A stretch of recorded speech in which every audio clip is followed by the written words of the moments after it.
I woke up to the sound of hammering outside my cabin, loud, persistent hammering. When I stepped out, still in my comfortable blue hoodie from high school, I saw a group of people in yellow vests building a fence at the head of the dirt road leading to my house. They hung up a sign, "Area under HOA management, no trespassing."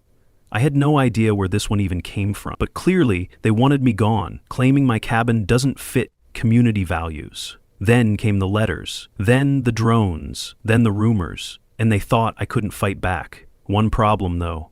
They had just built that fence on the only bridge connecting their neighborhood to the outside world. You get where this is going, right? Comment below, let me know where you're watching this from. I'm curious how far this story will spread. The woman leading this whole operation was Brandy Keller, and she stood out like a sore thumb in her bright mustard yellow blazer that looked like it cost more than my monthly grocery budget. She was 32 years old, with bleached hair that looked dry and brittle from too many treatments, and acrylic nails that were obviously applied crooked, the kind of details that scream trying too hard to look wealthy. She introduced herself as the president of the Willowbrook Heights HOA, speaking with the kind of fake authority that made my skin crawl. "Mr. Brooks," she said, reading from her clipboard like she was delivering a court summons, "your property is creating significant aesthetic and safety concerns for our community members. We're prepared to offer you a generous buyout opportunity." When I asked what gave her the right to make demands about my property, her smile turned ice cold. "This is a family-friendly neighborhood, Mr. Brooks. We need to maintain certain standards." I had inherited this cabin from my grandfather 3 years ago, and it had been my peaceful retreat from the world ever since I started working as a freelance electrician in the area. The place had its history. The previous tenant had been accused of growing marijuana here, and I'd spent months cleaning up that mess to restore the property's reputation. Now I lived quietly, working honest jobs for local contractors, wearing my grandfather's old green leather jacket and faded navy denim that had seen better days. I wasn't bothering anyone, and my cabin sat on land that I legally owned, far enough from their precious subdivision that it shouldn't have mattered to them. But apparently, Brandy had other plans. She handed me a business card with an offer that was barely 40% of what the property was actually worth. "You have 30 days to consider this generous offer," she said, her yellow blazer catching the morning sunlight like a warning beacon. "After that, well, let's just say things might get more complicated for you." The whole interaction left me feeling unsettled but also angry. I had worked hard to build a good reputation in this community after the cannabis scandal, taking on electrical jobs for half the contractors in the county and proving myself as a reliable, skilled tradesman. Now this woman in her gaudy yellow outfit was threatening to destroy everything I'd rebuilt. As she walked away with her construction crew, I noticed how she kept glancing back at my cabin and taking photos with her phone, like she was documenting evidence for some kind of case she was building against me. The fence they'd erected was clearly meant to intimidate me, but it was also blocking access to the main road for anyone who might want to visit my property. It was a power play, pure and simple, and Brandy Keller had just declared war on the wrong person. What she didn't know was that her little fence-building project had just become the biggest mistake of her life. The next week, Brandy escalated her campaign with a barrage of official-looking violation notices, each one delivered by her in increasingly bright yellow outfits that made her look like a walking traffic cone. This time she wore a neon yellow t-shirt that practically glowed in the sunlight, paired with those same crooked acrylic nails and an attitude that had grown even more aggressive. She'd consolidated her complaints into 3 main categories that she rattled off like she was reading from a legal textbook. Your cabin's railing is the wrong color. It should be white like the community standard. You're creating noise pollution even though you live a full mile away from the nearest house, and your old pickup truck is a security violation that damages our aesthetic appeal. Each violation notice came with threats of legal action and fines that seemed to increase with every delivery. When I called her to dispute these ridiculous claims, her voice turned sharp and hostile. "You'll see the full power of this community working against you, Mr. Brooks. We protect our property values here." But Brandy's real cunning showed itself 3 days later, when a well-dressed man in an expensive suit knocked on my cabin door, introducing himself as a property investor who'd heard I might be interested in selling. He offered me a price that was actually above market value, claiming he represented a development company that specialized in rustic vacation properties. Something felt off about his rehearsed pitch and the way he kept glancing at his phone, so I politely declined and watched him drive away in a rental car. It wasn't until Frank Dawson pulled me aside later that week that I understood what had really happened. That was one of Brandy's tricks, Frank explained with a knowing shake of his head. She sends fake buyers to properties she wants, hoping people will get greedy and sell quickly before they realize what their land is really worth. The guy probably doesn't even work for a real company, just some actor she hired to make you think you were getting a good deal. What Brandy didn't realize was that I'd done my homework. As a trained electrician who knew how to read property surveys and legal documents, my cabin sat well outside the jurisdiction of her HOA, on land that had been in my family for decades before her precious Willowbrook Heights subdivision even existed. I spent hours researching property lines, HOA boundaries, and local ordinances, using the same methodical approach I brought to complex electrical installation. When I called her back with this information, she became even more aggressive, insisting that community standards applied to everyone in the area, regardless of official boundaries. "You think you can just live however you want out there?" she snapped during our heated phone conversation. "This is about being a good neighbor and respecting the families who have invested in this community." Her voice had a desperate edge to it, like someone who was used to getting her way through intimidation and couldn't handle being challenged. That's when Frank Dawson approached me. Frank was a 58-year-old retired plumber who lived in the HOA community but had grown tired of Brandy's increasingly authoritarian tactics. He was a stocky guy with calloused hands and a no-nonsense attitude who reminded me of the honest contractors I worked with every day. "Ethan," he said, pulling me aside at the local hardware store where I was picking up supplies for a job, "there's something you need to know about what Brandy's really up to here. She's not just trying to buy out your cabin for neighborhood aesthetics. She's got investors interested in turning this whole area into some kind of mini resort development." Frank explained that Brandy had been systematically targeting properties around the subdivision, using her HOA position to pressure people into selling below market value. She's got a whole crew of what she calls her gossip moms, women she helped out during her real estate days, who now do her dirty work, spreading rumors and applying social pressure. The internal politics of the HOA were more complicated than I'd realized. There was another resident named Diane Marshall who wanted to challenge Brandy for the presidency, and she'd been quietly documenting Brandy's overreach for months. At the next monthly HOA meeting, Diane finally spoke up during the public comment period, questioning why the organization was spending so much time and money on properties that weren't even within their jurisdiction. "I've reviewed our bylaws," Diane announced to the surprised crowd, "and I can't find any legal authority for the HOA to regulate properties outside our subdivision boundaries." Brandy's face flushed red as she tried to maintain control, insisting that community standards were about more than just legal technicalities. The tension in that room was thick enough to cut with a knife, and several residents started murmuring among themselves about what Diane had said. Meanwhile, the HOA secretary was a 26-year-old law student named Elise Harper, who was caught in the middle. She needed the part-time income from her secretary position to help pay for school, but Brandy had been threatening to sabotage her scholarship applications if she didn't cooperate with increasingly questionable demands.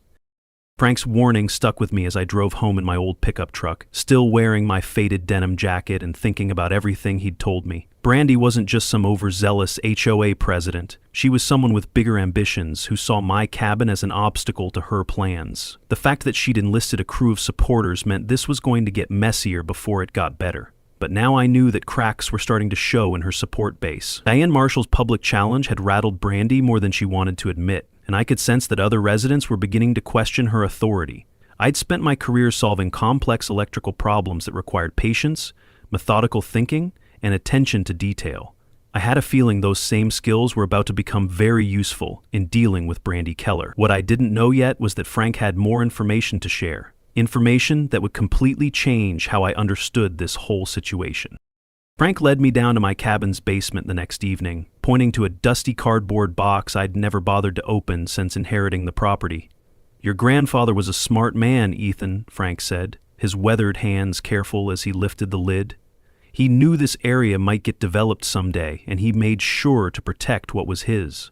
Inside the box were the original property deeds from my grandfather's time, yellowed with age but still legally binding. As I read through the documents with Frank's help, one detail jumped out that made my heart race. I owned Old Mill Bridge, the only bridge that provided access into and out of the Willowbrook Heights subdivision. But it was the handwritten letter, tucked beneath the deeds, that really explained everything. In my grandfather's careful script, he'd written, "To my grandson, I bought this bridge in 1968 after the county tried to reroute traffic away from our family land. Some developer friends of theirs wanted to isolate us so we'd be forced to sell cheap. Never let anyone control your way home, son. This bridge is your insurance policy against bullies and land grabbers. Use it wisely. The implications hit me like a bolt of lightning. Every single resident of Willowbrook Heights, including Brandy herself, had to cross my bridge to get to work, school, grocery shopping, or anywhere else. It was the only route in or out of their subdivision, something that had never mattered when my grandfather built friendly relationships with his neighbors decades ago. But now, with Brandy trying to force me out through intimidation and legal threats, this bridge ownership changed everything. I spent the night reading through every document in that box, using my technical background to understand the property surveys and legal language. The bridge ownership was ironclad, complete with maintenance responsibilities and exclusive access rights that had been legally established long before the HOA even existed. My grandfather hadn't just bought a bridge. He'd bought insurance against exactly the kind of situation I was facing now, and his letter showed he'd faced similar pressure from developers who wanted to control the area. The next day, Brandy escalated again with what she called a surprise inspection, showing up at my cabin wearing a bright orange-yellow cardigan that looked like it belonged in a 1980s music video. She brought her husband Mark, a thin, nervous-looking accountant who kept saying yes, dear, to everything she demanded, plus someone she introduced as a building inspector, who was obviously fake. His clipboard was empty, and he kept looking to Brandy for cues about what he was supposed to be inspecting. Mr. Brooks, Brandy announced with theatrical authority, we've received reports about structural violations that could require us to condemn this building as unsafe. Her fake inspector nodded along, mumbling about foundation problems and safety hazards that any real electrician could see were completely fabricated. But then she went too far. We're also concerned about your electrical system. Anonymous reports suggest it might be a fire hazard that could threaten the entire area. This was where my professional expertise came in handy. I invited them to examine my electrical work, knowing full well that every installation I'd done was up to code and properly documented. Actually, I said, pulling out my professional certifications and work permits, I'd be happy to show you the electrical system. I installed most of it myself, and it's all been inspected and approved by the county. Brandy's fake inspector suddenly looked very uncomfortable as I started explaining the technical details of modern electrical safety standards, circuit breakers, and grounding systems.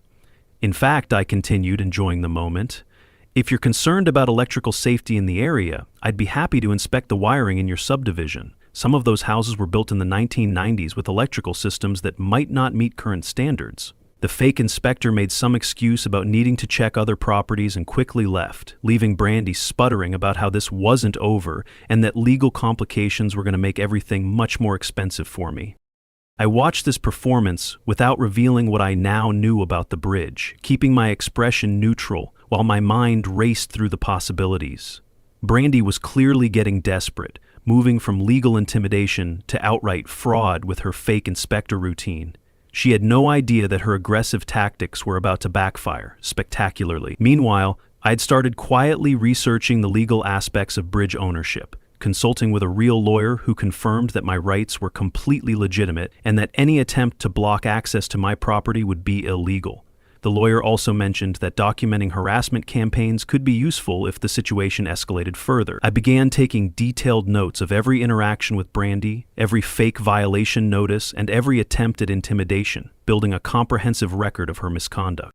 Behind the scenes, the HOA politics were getting more interesting. Elise Harper had reached a moral breaking point and started secretly texting me warnings about Brandy's plans. Meeting tomorrow at 3 p.m., read one message. She's planning something big, be careful. These insider tips helped me stay one step ahead of Brandy's schemes, and I could tell that Elise was struggling with her conscience about participating in what she knew was wrong. Diane Marshall was collecting evidence of financial irregularities and how Brandy managed the HOA budget, and she'd started building a coalition of residents who were tired of the increasingly authoritarian leadership. She's telling everyone you're some kind of dangerous loner who's bringing down their property values, Frank reported after another HOA meeting. But some people are starting to see through her act. The problem is, most folks are too scared of her to speak up publicly. As I processed all this information, I realized that Brandy had created a lot of enemies through her approach, but she was also becoming more desperate and unpredictable as her support base started to crack. That night, I stood at my cabin window, looking out at the old bridge in the moonlight, finally understanding why my grandfather had been so strategic about purchasing it all those years ago. He'd seen the potential for conflict and had quietly secured the one piece of leverage that would matter most. Reading his letter again, I felt a connection to him that went beyond just inheriting property. He'd faced similar bullies and had outmaneuvered them through patience and strategic thinking. Brandy thought she held all the power with her HOA position and her investor connections. But she'd built her entire strategy on a fundamental misunderstanding of who actually controlled access to her precious subdivision. Now, I just had to decide how and when to use this information. The smart move would be to wait and let Brandy continue digging her own hole deeper before revealing my trump card. Little did I know she was about to cross a line that would make that decision much easier. Brandy's next move was to organize what she called a community pressure campaign, and she coordinated it while wearing the most aggressively bright yellow blazer I'd ever seen, the kind that probably violated several laws about causing traffic accidents. She'd mobilized her crew of gossip moms to spread rumors throughout the subdivision and the broader community, painting me as a suspicious man living alone in the woods who might be involved in illegal activities. The whisper campaign was surprisingly effective, with people suddenly giving me strange looks when I showed up at job sites or stopped by the hardware store. Frank kept me updated on the rumors. They were suggesting I might be running some kind of drug operation, storing weapons, or planning something dangerous that threatened community safety.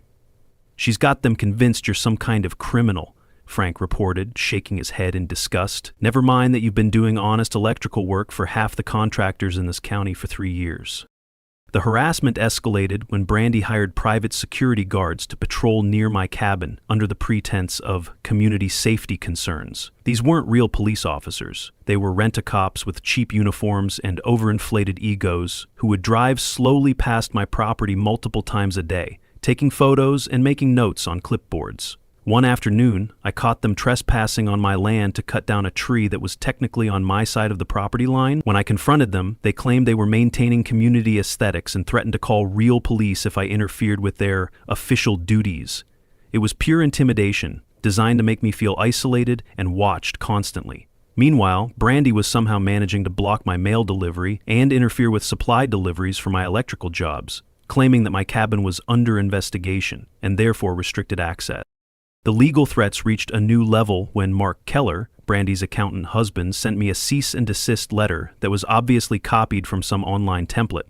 The letter demanded that I stop harassing HOA members and threatened legal action within 10 days if I didn't comply with community standards and cease all disruptive activities. The language was deliberately vague and legally meaningless, but it was clearly meant to intimidate someone who didn't understand their rights. What made it particularly insulting was that I hadn't done anything except defend my own property. I was the one being harassed, not the other way around.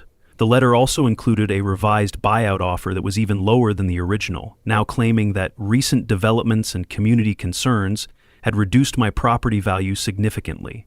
It was extortion, plain and simple, and Brandy was getting bolder with each escalation.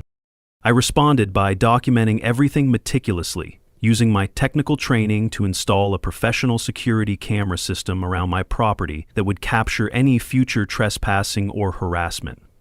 As an electrician, I knew how to set up monitoring equipment that would hold up in court if necessary, and I made sure every camera was properly positioned and legally compliant. I also finally consulted with a real lawyer about the bridge ownership situation, and the news was even better than I'd hoped. Not only did I legally own the bridge, but I had exclusive rights to control access, including the authority to close it for maintenance or safety inspections whenever necessary.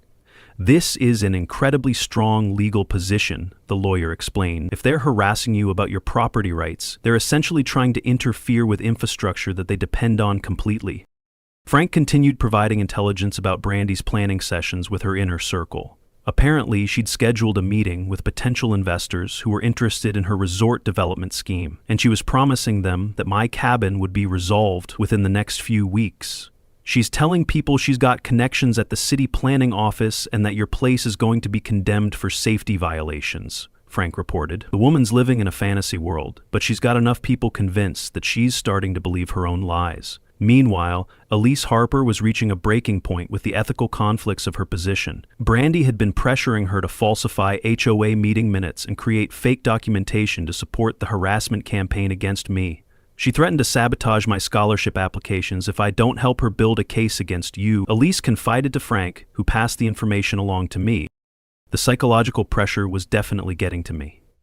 I'd moved to this cabin for peace and quiet, to build an honest living as a skilled tradesman in a community where people respected hard work and integrity. Now I was dealing with surveillance, legal threats, and a coordinated campaign to destroy my reputation and force me out of my own home. There were moments when I wondered if it would be easier to just take whatever money Brandy was offering and start over somewhere else. But every time I looked at my grandfather's old green leather jacket hanging by the door, or caught sight of the bridge he'd strategically purchased to protect this place, I remembered that some fights are worth having. Brandy Keller had picked the wrong person to mess with, and she was about to find out exactly how wrong she'd been. The question was whether she'd back down when she realized her mistake, or if she'd double down and force me to use the nuclear option I was keeping in reserve. Brandy's final escalation came in the form of an emergency community meeting that she organized to address what she dramatically called the security threat to our children and families.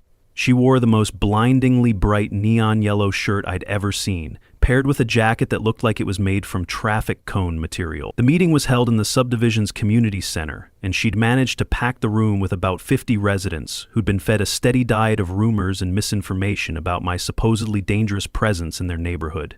She'd prepared a fake petition claiming unanimous community concern about my cabin, complete with forged signatures and fabricated complaints about everything from property values to child safety. "Ladies and gentlemen," she announced with the dramatic flair of a prosecutor delivering closing arguments, "our property values have already dropped 15% because of the eyesore that Mr. Brooks refuses to address." The lies flowed so smoothly that I almost admired her ability to manipulate the crowd's emotions. But Brandy's biggest mistake was bringing up the old cannabis scandal from before I'd inherited the cabin. In front of the entire crowd, she launched into a detailed character assassination that was clearly designed to humiliate me and destroy any community support I might have had.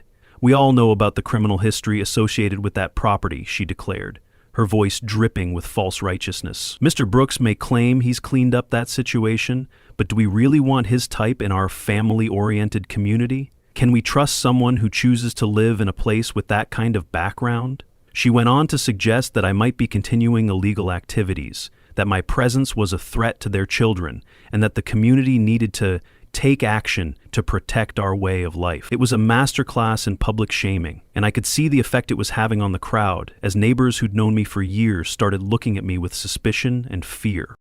Diane Marshall had heard enough. Rising from her seat in the middle of the packed community center, she interrupted Brandy's tirade with a voice that carried the authority of someone who'd done her homework. "I've been documenting your financial irregularities for months, Brandy," Diane announced to the shocked crowd. "You've been misusing HOA funds to pay for personal legal fees, hiring unlicensed contractors for association work, and collecting kickbacks from vendors who overcharge for maintenance projects." The room fell silent as Diane continued her accusations, pulling out a folder full of evidence she'd been gathering. "This isn't about community safety. This is about covering up your own misconduct by creating a distraction." Brandy's face went white as she realized that her secret enemy had chosen this moment to strike back, turning her own public forum into an indictment of her leadership. I sat through the entire performance, feeling the weight of 50 pairs of eyes judging me based on lies and half-truths, but also witnessing Brandy's support base crumble in real time as Diane's accusations hit home. Frank was there, looking uncomfortable but nodding in agreement with Diane's revelations about the HOA's financial problems. Several other residents seemed shocked to learn about the fiscal mismanagement that had been happening behind the scenes. Elise Harper was taking notes in the corner, her face pale with what I now realized was relief that someone else was finally speaking the truth about Brandy's corruption. The worst part was seeing how Brandy tried to regain control by doubling down on her attacks against me, becoming more vicious and desperate as she sensed her authority slipping away. "Don't let them distract you from the real issue," she shouted, pointing directly at me. "Mr. Brooks thinks he can just ignore our community standards and live however he wants, but this is about protecting everything we've built here." After the meeting devolved into chaos, with residents arguing among themselves about Diane's accusations and Brandy's increasingly hysterical responses, Elise approached me privately in the parking lot. Her hands were shaking as she confessed what had been happening behind the scenes, and she was clearly terrified of the consequences of speaking up. Brandy made me help her plan this whole thing, she whispered, constantly looking around to make sure we weren't being overheard. She's been threatening my scholarship, saying she'll contact the university and tell them I'm unreliable if I don't do exactly what she wants. But what happened in there was wrong, and I recorded the whole meeting on my phone. She explained that Brandy had been falsifying HOA documents, misusing community funds for personal expenses, and coordinating with her gossip moms to spread lies about multiple residents she wanted to pressure into selling their property. She's not just after your cabin, Mr. Brooks. You're just the first target in a much bigger plan to take over properties around the subdivision. The most damaging revelation came when Elise showed me text messages between Brandy and her inner circle, planning the character assassination strategy they'd used at the meeting. "Look at this," Elise said, scrolling through the evidence on her phone. She literally wrote out a script for tonight, including the fake statistics about property values and the stuff about your cabin being a criminal enterprise. She knew everything she was saying was a lie. The messages also revealed that Brandy had been coordinating with her fake building inspector to create false safety violations, and that she'd been paying the private security guards to harass not just me, but several other property owners who refused to cooperate with her development schemes. It was a conspiracy that went far deeper than just my situation, and Elise had documented all of it because she was afraid of being implicated in Brandy's illegal activity. Walking back to my cabin that night, wearing my comfortable blue hoodie and feeling more isolated than I'd felt since moving here, I stared out at the old bridge and made a decision. Brandy Keller had crossed every line of decency and fairness, but she'd also made a crucial tactical error by attacking me publicly while her own house was falling down around her. She thought she held all the power, but she'd never bothered to research who actually controlled the infrastructure her entire subdivision depended on. Diane's revolt had shown that Brandy's support was weaker than it appeared, and Elise's evidence proved that she'd been breaking the law in multiple ways. It was time to remind her that real power doesn't come from intimidation and manipulation. It comes from holding the keys to something people actually need. The game was about to change, and Brandy had no idea what was coming. But first, I needed to let her dig her hole just a little bit deeper. The next morning, I quietly filed the official bridge ownership documentation with the city planning office, making sure every legal detail was properly recorded and verified. My strategic alliance was coming together nicely. Frank continued providing insider information about HOA meetings and Brandy's planning sessions, while Elise had agreed to share her recordings of Brandy's most damaging statements and her evidence of financial irregularities in the HOA budget. Diane Marshall was coordinating her own political challenge to Brandy's leadership, and we'd agreed that working together would benefit everyone who wanted to see real change in the community.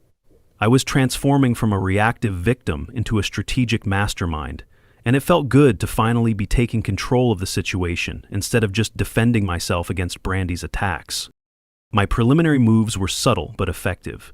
Using my electrical expertise, I installed a legitimate professional security system that would document any future harassment or trespassing, making sure every camera was positioned to capture activity around both my cabin and the bridge approaches. I also began what I called routine bridge maintenance inspection, filing the proper permits with the city and posting official notices about upcoming infrastructure assessment work. The beauty of this approach was that everything I was doing was completely legal and transparent. I was just exercising my legitimate property rights as the bridge owner. To anyone who knew what to look for, it was obvious that I was preparing for something big. But Brandy was too focused on her own schemes to pay attention to what I was actually doing. Brandy's fatal overconfidence reached new heights when she announced her final victory to anyone who would listen, telling people that my cabin situation would be permanently resolved within the week. She'd scheduled a celebration meeting with her potential resort investors, and she was already spending money she hadn't earned yet on custom champagne and party supplies for what she called her Community Future Celebration. The event was planned for the following Saturday, and she'd invited the entire subdivision to come celebrate the successful resolution of our neighborhood's biggest challenge. She was even wearing increasingly elaborate yellow outfits to each planning meeting, including a golden blazer that looked like it was made from actual metallic fabric. "She's completely lost touch with reality," Frank reported after one of these planning sessions. "He's talking like she's already won and you've already disappeared." Behind the scenes, my lawyer had confirmed that my bridge ownership position was absolutely ironclad, including exclusive access rights that gave me complete control over who could use the bridge and when. The historical property records showed that the bridge had been privately owned since the 1940s, long before the subdivision existed, and that all current residents had been using it under what legally amounted to an informal easement that could be modified or revoked by the property owner. This is an incredibly strong legal position, my lawyer explained during our consultation. If you choose to exercise your rights as the bridge owner, there's really nothing they can do to stop you legally. The question is just how you want to handle the situation strategically. Frank's intelligence network revealed that Brandy had been telling her investors that she had connections at City Hall who would help her condemn my cabin for safety violations, and that she'd already secured preliminary approval for her resort development project.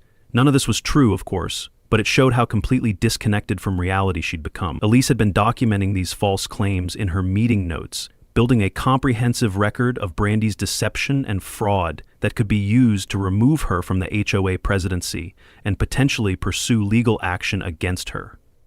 She's been telling different lies to different people, Elise explained, and eventually those lies are going to catch up with her. The problem is, she's dragging the whole community down with her delusions. The character development happening within our little resistance movement was remarkable to watch. I was evolving from a defensive victim into someone who understood how to use strategic thinking and patience to outmaneuver a bully.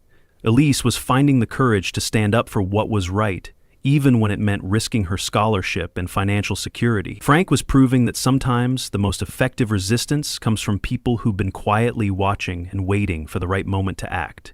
Even Diane Marshall was discovering her own political skills as she prepared to challenge Brandy's leadership through proper channels.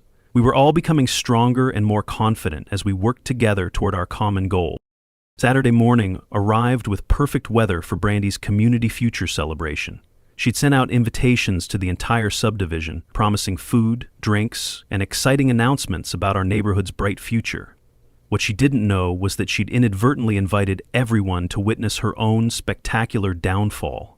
I spent Friday night preparing for what would either be the most satisfying moment of this entire ordeal, or a complete disaster if my strategy backfired. Either way, Brandy Keller was about to learn that real power doesn't come from intimidation and manipulation.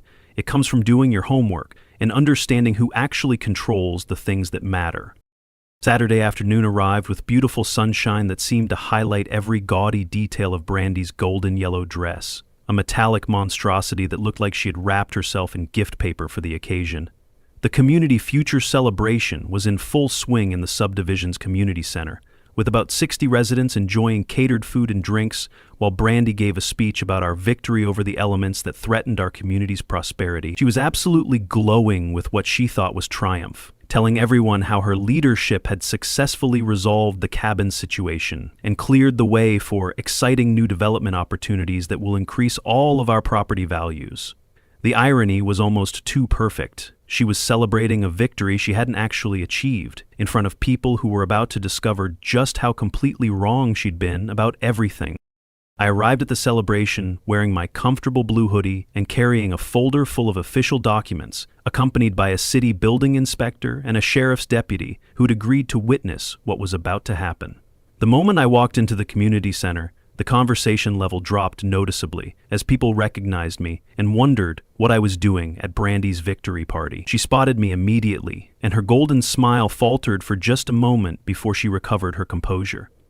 "Well, look who decided to join us," she announced to the crowd, her voice dripping with false sweetness. "I hope Mr. Brooks is here to apologize for all the trouble he's caused our community." The laughter from her supporters was nervous and uncertain, as if they sensed that something wasn't quite right about this situation. I walked to the front of the room, where Brandy had set up a small podium for her presentations, and asked if I could make a brief announcement to the assembled residents. "Of course," she said, clearly confident that whatever I had to say would only make her look better by comparison. "I'm sure everyone would love to hear what you have to say." I thanked her for the opportunity and then began pulling documents from my folder, explaining to the surprised crowd that I'd recently discovered some interesting information about the infrastructure their subdivision depended on. "It turns out," I said, holding up the bridge ownership deed for everyone to see, "that I own Old Mill Bridge, the only road in or out of Willowbrook Heights. This ownership has been in my family since the 1940s, long before this subdivision existed." The room went completely silent as people processed what I'd just told them. Brandy's golden dress seemed to dim as the color drained from her face, and I could see her mind racing to understand the implications of what she'd just learned. "Furthermore," I continued, I've filed all the proper paperwork with the city to conduct a comprehensive safety inspection of the bridge, which will require closing it to all traffic for 30 days starting Monday morning. The silence stretched for what felt like an eternity before someone in the crowd asked the obvious question. Does that mean we can't leave the subdivision? I nodded gravely and explained that bridge safety was a serious matter that couldn't be compromised, and that the inspection was long overdue according to city engineering standards. The immediate reaction was chaos.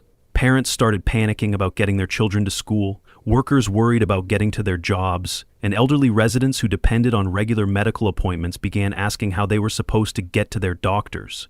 Brandy's carefully planned celebration turned into a community emergency meeting as people realized that their entire way of life depended on infrastructure they didn't control. Her potential investors, who'd been enjoying free champagne and listening to promises about resort development opportunities, quickly made excuses and left when they understood the legal nightmare they'd almost walked into.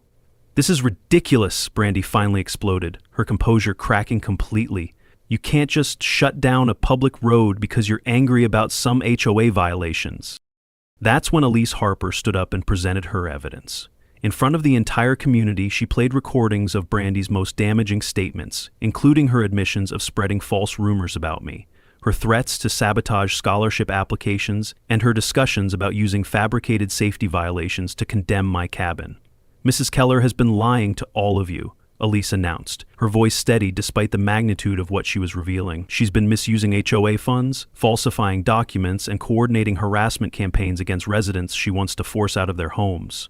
Frank stood up to corroborate Elise's testimony, adding his own first-hand knowledge of Brandy's behind-the-scenes scheming and her attempts to manipulate city officials. Diane Marshall seized the moment to call for an emergency vote to remove Brandy from her position as HOA president. "We can't allow this kind of corruption and abuse of power to continue," she declared, and the motion was quickly seconded by multiple residents who'd finally seen enough evidence of Brandy's misconduct. The vote was overwhelming, 43 in favor of removal, with only 7 residents still supporting Brandy, mostly her original gossip mom, Prue, who'd been complicit in her schemes. Even Mark Keller, her own husband, abstained from the vote and publicly distanced himself from her actions.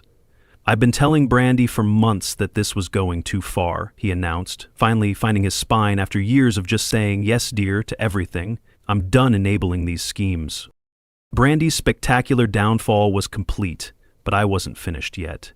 After she'd been formally removed from office and forced to apologize publicly for her harassment campaign against me, I announced that I was willing to reopen the bridge immediately under certain conditions. The HOA would need to provide a formal written apology acknowledging their wrongful treatment of me, and they would need to make a $10,000 donation to the local veterans charity in recognition of the harm they'd caused to the community. "I'm not interested in punishing innocent people for their leadership's mistakes," I explained to the relieved crowd. "I just want to make sure this kind of abuse never happens again." The resolution was better than I could have hoped for. Diane Marshall was elected as the new HOA president, and her first official act was to establish clear boundaries about what the organization could and couldn't regulate, ensuring that property owners outside the subdivision would never again be subjected to harassment about community standards. Several residents approached me privately to apologize for believing Brandy's lies and for not speaking up when they saw what was happening. The community actually began functioning better without Brandy's toxic influence, with neighbors talking to each other directly instead of going through a power-hungry intermediary who had her own agenda. That evening, I sat on my cabin porch, wearing my comfortable blue hoodie, watching the sunset and sipping coffee from my favorite mug. Frank stopped by with cold beer and genuine friendship, something that had been missing from my life during the months of harassment and stress. "You know, Ethan," he said, settling into the chair beside me, "sometimes the best way to win a war is to let your enemy defeat themselves." I smiled, looking out at my peaceful kingdom and the bridge that had protected it, just as my grandfather had intended. "Grandpa would be proud," I said, raising my coffee mug in a toast to the old man's wisdom.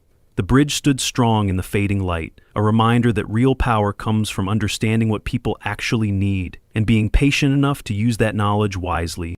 Thanks for watching QA Stories. Share this video with someone who loves a good plot twist. And don't forget to subscribe.